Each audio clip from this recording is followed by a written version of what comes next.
वो मैं ये कह रहा था कि अगर आपने हमारा चैनल अभी तक सब्सक्राइब नहीं करा तो अब भी कर दो, नहीं तो बड़ा पछताओगे, बड़ा पछताओगे।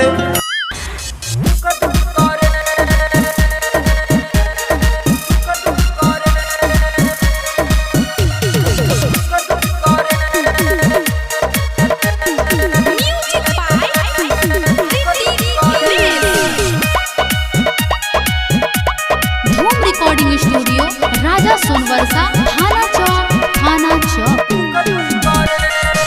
चढ़ल जवानी तोहर लागे छोट गे, पिन्है छी जब जब कपड़ा तू छोट गे।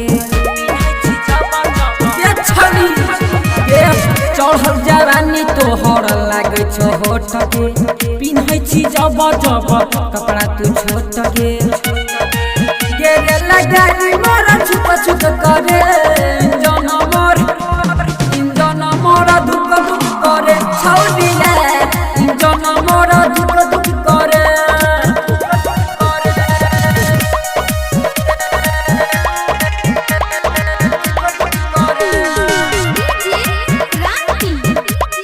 अभी आप सब सुन रहे हैं एन कुमार गुप्ता की शानदार प्रस्तुति।